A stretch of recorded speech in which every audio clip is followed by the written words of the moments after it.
स्वागत है आप सभी का एक बार फिर से आपके अपने YouTube चैनल टीवी क्लासेस पर। फ्रेंड्स, आज के वीडियो में हम बात करेंगे साइंस जीके के टॉप 30 क्वेश्चन।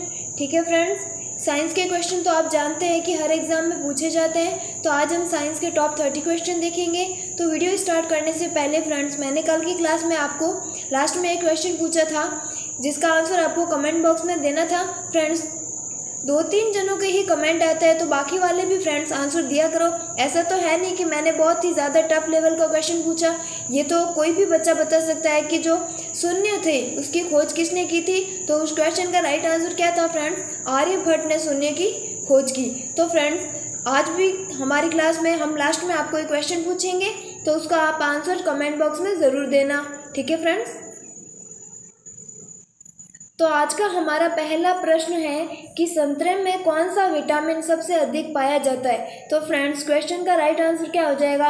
ऑप्शन नंबर सी, यानी विटामिन सी संतरे में सबसे ज़्यादा पाया जाता है। फ्रेंड्स, हमेशा याद रखना कि जो भी फल खट्टे होते हैं ना, जैसे कि नींबू हो गया, संतरा हो गया, मौसम्बी हो गया, तो जो ये खट्टे फल होते हैं उनमें विटामिन सी पाया जाता है। ठीक है फ्रेंड्स, फिर आगे हम बात कर लेते हैं फ्रेंड्स विटामिन की कमी से होने वाले रोग। तो फ्रेंड्स, विटामिन ए की कमी से कौन सा रोग होता है?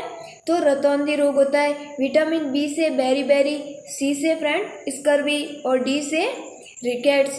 ठीक है फ्रेंड्स, एक बार फिर दोहराती हूँ, विटामिन ए से रतौंधी होता है, बी से बेरी होता है, सी से स्कर्वी, डी से रिकेट्स। ठीक है फ्रेंड्स, और जो खट्टे फल पाए जाते हैं उनमें कौन सा? विटामिन सी होता है। क्लियर हुआ फ्रेंड्स? फिर नेक्स्ट क्वेश्चन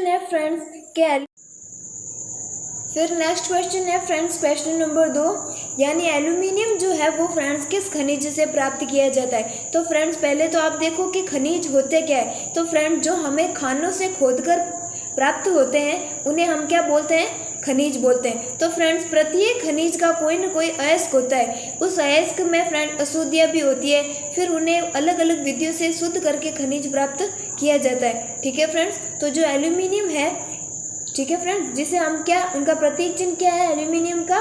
Al। ठीक है फ्रेंड्स, तो एल्यूमिनियम जो है वो किस अयस्क से? तो option number C right, aluminium किसे? बॉक्साइट अयस्क से प्राप्त किया जाता है। ठीक है फ्रेंड्स, फिर अगला क्वेश्चन है कि जल में स्थायी कठोरता का कारण क्या है। फ्रेंड, जो जल होता है उसमें जो स्थायी कठोरता होती है उसका कारण क्या होता है फ्रेंड? तो option number B, calcium chloride. Friends, आपने क्वेश्चन सुना होगा, काफ़ी बार पूछा जाता है कि जो साबुन होते हैं वो कठोर जल में झाग नहीं देते हैं जबकि मृदु जल में देते हैं। तो उसका कारण क्या होता है फ्रेंड्स? कि जो कठोर जल होता है उसमें कैल्शियम और मैग्नीशियम के क्लोराइड होते हैं। तो जैसे ही साबुन इनसे क्रिया करता है तो एक अविलेय यौगिक बनता है जो कि क्या, पैंदे में जम जाता है, और इस अविलेय यौगिक के कारण ये साबुन क्या, झाग नहीं दे पाता है। इसके विपरीत फ्रेंड, जो डिटर्जेंट यानी जो सरफ होता है वो कठोर जल में झाग देता है। क्लियर हुआ फ्रेंड्स? फिर अगला क्वेश्चन, सूर्य उदय होते समय व डूबते समय लाल रंग का क्यों दिखाई देता है। तो फ्रेंड्स, आप जानते हो कि जब सूर्य उदय होता है या फिर अस्त होता है तो लाल रंग का दिखाई देता है। तो उसका कारण क्या होता है फ्रेंड्स? प्रकीर्णन। अब हम पूछेंगे कि प्रकीर्णन होता क्या है। तो फ्रेंड्स, प्रकीर्णन एक भौतिक क्रिया होती है। उसमें कोई विकिरण क्या होती है, किसी माध्यम की अनियमितता के कारण अपने सरल रेखीय जो पथ होता है उससे विचलित हो जाती है। ठीक है फ्रेंड्स, तो हमें अगर क्वेश्चन में ऐसा पूछा जाए कि सूर्य उदय होते समय या अस्त होते समय लाल रंग का क्यों दिखाई देता है, तो उसका कारण क्या होगा? प्रकीर्णन। इसके साथ एक और क्वेश्चन भी क्लियर कर लो कि जो आकाश का नीला रंग होता है वो भी किस कारण दिखाई देता है? प्रकीर्णन के कारण। क्लियर हुआ फ्रेंड्स? अगला क्वेश्चन फ्रेंड्स, अगर आपको कोई भी क्वेश्चन समझना आए या फिर आपको डाउट लगे तो आप कमेंट में ज़रूर बताना। फिर अगला क्वेश्चन है कि लोहे में जंग लगना क्या है। तो फ्रेंड्स, आप जानते हो कि क्रियाएं होती है, भौतिक क्रिया होती है, एक रासायनिक क्रिया होती है। तो क्वेश्चन में है कि लोहे पर जंग लगना किस प्रकार की क्रिया है। तो ऑप्शन नंबर बी राइट, एक रासायनिक क्रिया है। रासायनिक मतलब फ्रेंड्स अनुत्क्रमणीय, जिसे हम वापस विपरीत दिशा में नहीं दोहरा सकते। ठीक है फ्रेंड्स, फिर अगला क्वेश्चन, आपको वैसे ऐसे समझ लो कि रासायनिक क्रिया मतलब मान लो एक बारी दूध से दही बन गया तो वापस हम दही से दूध नहीं बना सकते। वही है कि एक बार लोहे पर अगर जंग लग जाता है तो उसे वापस पहले जैसा नहीं किया जा सकता। ठीक है फ्रेंड्स। फिर अगला क्वेश्चन, विद्युत बल्ब का जो फिलामेंट होता है वो किसका बना होता है? तो फ्रेंड्स आप जानते हो आपके घरों में बल्ब है ही, तो जो उनमें जो पतला सा फिलामेंट होता है वो किसका बना होता है? तो टंगस्टन का। अगर हम बात करें टंगस्टन के प्रतीक चिन्ह की, तो फ्रेंड्स W से टंगस्टन को दर्शाया जाता है। फिर अगला क्वेश्चन, इन बाकी वालों के भी आप देख लो फ्रेंड्स, हमें ना ज़्यादा से ज़्यादा क्वेश्चन क्लियर करना है। क्रोमियम को किससे लिखते हैं? Cr से, कॉपर को Cu से और जस्ते को Zn से। फ्रेंड्स ये प्रतीक चिन्ह भी आपको आने चाहिए, क्योंकि ज़रूरी थोड़ी है कि ये पूरे नाम ही लिखे, इनकी जगह अगर मान लो ये प्रतीक चिन्ह देते तो हमारा क्वेश्चन गलत नहीं होना चाहिए। फिर अगला क्वेश्चन, SI में बल का मात्रक क्या है? तो फ्रेंड जो SI पद्धति है नामकरण मात्रकों की, तो उनमें जो बल होता है जिसे हम किससे F से दर्शाते हैं, तो उसका मात्रक क्या होता है फ्रेंड्स? न्यूटन। मात्रक मतलब जिससे उसे मापा जाता है। ठीक है फ्रेंड, तो SI मात्रक बल का क्या हो गया? न्यूटन। फिर अगला क्वेश्चन, वायु क्या है? तो फ्रेंड्स ये क्वेश्चन तो काफ़ी बार पूछा भी गया है, तो हमेशा याद रखना फ्रेंड्स, वायु क्या है? एक मिश्रण है। आप कैसे क्लियर कर लोगे कि मिश्रण होता क्या है? कि जब दो या दो से अधिक पदार्थ को बिना किसी अनुपात के मिला दिया जाए तो वो बनता है मिश्रण। वही अगर एक निश्चित अनुपात में मिलाया जाए तो क्या बनेगा? यौगिक। कुछ क्लियर हुआ फ्रेंड्स? कि देखो जब कोई दो पदार्थ निश्चित अनुपात में मिलाएंगे तो यौगिक बनेगा, और अनिश्चित में मिलाएंगे तो मिश्रण बनेगा। अब आप बोलोगे तो कैसे हुआ वायु मिश्रण?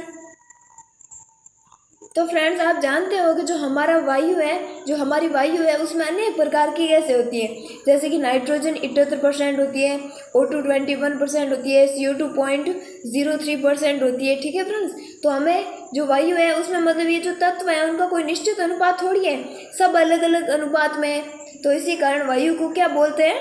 मिश्रण। फिर अगला क्वेश्चन, बिल्ली को रात में क्यों दिखाई देता है? तो फ्रेंड्स आप जानते हो कि जो बिल्लियाँ होती है वो रात में भी देख पाती है, तो उसका कारण क्या होता है कि जो पुतली होती है ना उसकी एक विशेष बनावट होती है। ठीक है फ्रेंड, जो उनकी पुतली होती है उसकी एक विशेष बनावट के कारण वो रात में भी देख पाते हैं। तो ऑप्शन नंबर बी राइट। फिर अगला क्वेश्चन, ऊष्मा की सबसे अच्छी चालक धातु कौन सी है? तो फ्रेंड्स जो धातुएं होती है वो क्या होती है? वैद्युत की सुचालक होती है, और जो अधातु होती है वो क्या होती है? कुचालक। लेकिन फ्रेंड्स जो ग्रेफाइट है वो एक ऐसी अधातु है जो कि सुचालक है। ठीक है फ्रेंड्स, लेकिन क्वेश्चन में हमें पूछा है कि ऊष्मा की सबसे अच्छी चालक कौन सी है? तो फ्रेंड्स हमेशा याद रखना क्या है? चांदी, जिसका प्रतीक क्या है फ्रेंड्स? Ag। ठीक है फ्रेंड्स, और सोने का क्या हो गया? Au हो गया, एल्यूमिनियम का Al। ठीक है फ्रेंड्स। फिर अगला क्वेश्चन, बायोगैस का मुख्य अवयव क्या है? तो फ्रेंड जो बायोगैस है उसका मुख्य अवयव क्या है? तो option number C right, methane, और जिसका फॉर्मूला क्या है फ्रेंड? CH4। ठीक है फ्रेंड्स। फिर अगला क्वेश्चन, सूखी बर्फ होती है, तो फ्रेंड जो ड्राई आइस होती है वो किसे बोलते हैं? कार्बन डाइऑक्साइड यानी CO2 को ड्राई आइस भी बोलते हैं। फ्रेंड्स अगर आपको वीडियो अच्छी लगे तो प्लीज़ हमें कमेंट में ज़रूर बताइएगा। फिर अगला क्वेश्चन, साधारण नमक का वैज्ञानिक नाम क्या है? तो फ्रेंड्स साधारण नमक जो होता है उसका वैज्ञानिक नाम क्या है फ्रेंड्स? सोडियम क्लोराइड, यानी NaCl को क्या बोलते हैं? सोडियम क्लोराइड, जो कि साधारण लैंग्वेज में नमक बोला जाता है। ठीक है फ्रेंड्स, और एक ये ऑप्शन नंबर सी है कि सोडियम बाइकार्बोनेट। सोडियम बाइकार्बोनेट मतलब फ्रेंड्स जो खाने वाला सोडा होता है ना, ठीक है फ्रेंड, जिसे पकोड़े में डाला जाता है तो उसे क्या बोलते हैं? सोडियम बाइकार्बोनेट, और जिसका फॉर्मूला क्या होता है? NaCO3। वही अगर हम बात करें डिटर्जेंट की, जो धावन सोडा होता है उसका फॉर्मूला होता है Na2CO3। ठीक है फ्रेंड्स। फिर अगला क्वेश्चन, संगमरमर किसका रूप है? तो फ्रेंड्स आप जानते हो कि जो संगमरमर है वो किसका रूप है? चूने पत्थर का, जिसे इंग्लिश में क्या बोलते हैं? लाइमस्टोन। फिर अगला क्वेश्चन, लोहे में जंग लगने का मुख्य कारण है? तो फ्रेंड्स आप बताओ कि जो लोहा होता है उस पर जंग क्यों लगता है? तो आप जानते हो कि जब हम जो लोहा होता है उसे अगर खुले में छोड़ देते हैं ना तो उस पर क्या जंग लग जाती है, और खुले में क्या होती है? ऑक्सीजन। तो लोहे पर जंग लगने का मुख्य कारण क्या होता है फ्रेंड्स? ऑक्सीजन। फिर अगला, कुपोषण से सबसे अधिक किसकी कमी होती है? तो फ्रेंड्स आपने ये तो पढ़ रखा होगा कि प्रोटीन की कमी से कुपोषण होता है। ठीक है फ्रेंड्स, और आपको पता है प्रोटीन की कमी से होने वाले दो महत्वपूर्ण रोग, एक तो क्वार्सिओरकर और एक मैरास्मस, जो कि छोटे बच्चे में होता है, और वो क्या होता है, कुपोषण के शिकार हो जाते हैं। तो कुपोषण में से सबसे अधिक किस में कमी होती है फ्रेंड्स? तो right answer option number D, protein. फिर अगला, रोबोट क्या है? तो फ्रेंड्स रोबोट क्या है? तो आप इन ऑप्शन से आराम से बता सकते हैं कि मनुष्य से मिलता जुलता होता है और एक यंत्र होता है जो आदेश के अनुसार काम करता है। फ्रेंड्स अगर आपने वो रोबोट मूवी देखी है, पहली तो थी रोबोट और दूसरी कौन सी थी? 2.0, उसमें आपको रोबोट के बारे में पूरा बताया गया है। ठीक है। फिर अगला क्वेश्चन, सबसे हल्की धातु कौन सी होती है? फ्रेंड्स अगर हम बात करें सबसे हल्की धातु की, तो लिथियम जो है वो सबसे हल्की धातु है, जिसका प्रतीक चिन्ह क्या है? Li। फिर अगला क्वेश्चन, दूध की शुद्धता किस यंत्र के द्वारा मापी जाती है? तो फ्रेंड्स जो दूध में पानी मिला हुआ है या नहीं है, तो फ्रेंड्स ये जो दूध वाले होते हैं उनके पास ये मीटर होता है जिससे वो दूध की शुद्धता मापते हैं। तो वो कौन सा होता है फ्रेंड्स?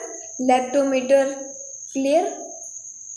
फिर अगला क्वेश्चन, हड्डियों और दांतों में जो रासायनिक पदार्थ विद्यमान रहता है उसे क्या बोलते हैं? तो फ्रेंड्स जो हमारी हड्डियां और जो दांत होते हैं उनमें क्या? कैल्शियम फॉस्फेट पाया जाता है। फिर अगला क्वेश्चन, कि सिरके की प्रकृति अम्लीय किसके कारण होती है? तो फ्रेंड्स जो सिरका होता है उसमें क्या होता है? एसिटिक अम्ल होता है, जिसके कारण इसकी जो प्रकृति है वो क्या होती है? अम्लीय होती है।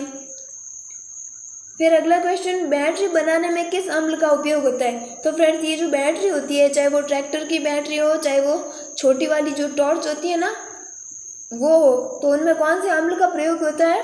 तो option number A right, H2SO4। ठीक है फ्रेंड्स, कभी कभी तो इन बैटरीज के ऊपर फ्रेंड्स लिखा भी होता है H2SO4। फिर अगला क्वेश्चन, प्राकृतिक रबड़ को कठोर और उछाल योग्य बनाने के लिए किस पदार्थ को मिलाया जाता है? तो फ्रेंड्स जो प्राकृतिक रबड़ होता है उसे एकदम कठोर और उछालने योग्य बनाना है, तो उसमें क्या फ्रेंड्स? गंधक मिलाया जाता है, जिसे हम क्या बोलते हैं फ्रेंड्स? S यानी सल्फर। फिर अगला क्वेश्चन, सोडियम को मिट्टी के तेल में क्यों रखा जाता है? तो फ्रेंड्स जो एकदम प्योर सोडियम होता है वो क्या? हवा में भी आग पकड़ लेता है। इस कारण फ्रेंड्स जो कैरोसिन होता है जिसे हम मिट्टी का तेल बोलते हैं, फ्रेंड्स इसमें ना ऑक्सीजन नहीं होती है, तो इस कारण क्या करते हैं? इसे मिट्टी के तेल में रखते हैं। तो ऑप्शन नंबर कौन सा राइट हो गया? ऑप्शन नंबर बी, क्योंकि सोडियम का हवा में ऑक्सीकरण हो जाता है। फिर नेक्स्ट क्वेश्चन, कि हाइपो जिसका प्रयोग फोटोग्राफी में होता है रासायनिक तौर पर कहलाता है। फ्रेंड्स अगर आपने बीएससी की है या 12th में आपने प्रैक्टिकल किए केमिस्ट्री के, तो आपने हाइपो तो बनाया ही होगा, यानी हमें टीचर्स बना के देते थे, फिर हम आगे एक्सपेरिमेंट करते थे। तो जो हाइपो होता है उसका उपयोग फोटोग्राफी में भी होता है, और उसे क्या बोलते हैं? तो सोडियम थायोसल्फेट। फिर अगला क्वेश्चन, अप्राकृतिक रूप से फलों को पकाने के लिए किस गैस का प्रयोग किया जाता है? तो फ्रेंड जब फल मतलब थोड़ा सा पक जाता है तो उसे पूर्ण रूप से जल्दी समय में पकाने के लिए कौन से जो गैस है वो उसका प्रयोग किया जाता है? तो option number A right, ethylene का। फिर अगला क्वेश्चन, वायुमंडलीय दाब मापने वाला यंत्र। तो फ्रेंड्स वायुमंडल का जो दाब है वो किस यंत्र के द्वारा? बैरोमीटर के द्वारा मापा जाता है। फ्रेंड्स एक दिन हम क्या करेंगे, ये जितने भी मीटर होते हैं जो मतलब किसी न किसी चीज़ को मापते हैं वो हम एक साथ ही पूरे पढ़ लेंगे, ताकि हमें रोज़ रोज़ मतलब होता है ना कि अलग अलग नहीं पढ़ना पड़े। फिर अगला, टेलीविज़न का आविष्कार किसने किया? तो फ्रेंड्स जो टेलीविज़न है जिसे हम टीवी बोलते हैं उसका आविष्कार किसने किया? तो J.L. Baird, option number B right. फिर नेक्स्ट क्वेश्चन, दूध की शुद्धता किस यंत्र से मापी जाती है? तो फ्रेंड जो दूध होता है उसकी शुद्धता अभी मैंने बताया, क्वेश्चन रिपीटेड है, लैक्टोमीटर के द्वारा। आज का हमारा लास्ट क्वेश्चन, इंसुलिन का आविष्कार किसने किया? तो फ्रेंड्स इंसुलिन जो है उसका आविष्कार किसने किया? बेटिंग ने, और इनके साथ एक और वैज्ञानिक का नाम आता है बेस्ट। ठीक है फ्रेंड्स, बेस्ट बेटिंग, आप ऐसे याद रख लेना। और फ्रेंड जो इंसुलिन हार्मोन है वो किस ग्रंथि के द्वारा स्रावित किया जाता है? अग्नाशय ग्रंथि के द्वारा, जो कि कौन सी? अंतःस्रावी और बहिस्रावी ग्रंथि का कार्य करती हैं। ठीक है फ्रेंड्स, तो ये तो आज हमने टॉप 30 क्वेश्चन देख लिए। अब आज का आपके लिए क्वेश्चन है, इसका आंसर आपको ज़रूर कमेंट बॉक्स में देना है। ठीक है फ्रेंड्स, तो आपके लिए क्वेश्चन है कि बल्ब का आविष्कार किसने किया? ठीक है फ्रेंड्स, इसका आंसर आप कमेंट बॉक्स में देना। ठीक है फ्रेंड्स, अगर आपको वीडियो पसंद आए तो लाइक करना, अपने फ्रेंड्स के साथ शेयर करना, चैनल पर नए हो तो चैनल को सब्सक्राइब करना। ठीक है friends, thank you, thanks for watching this video.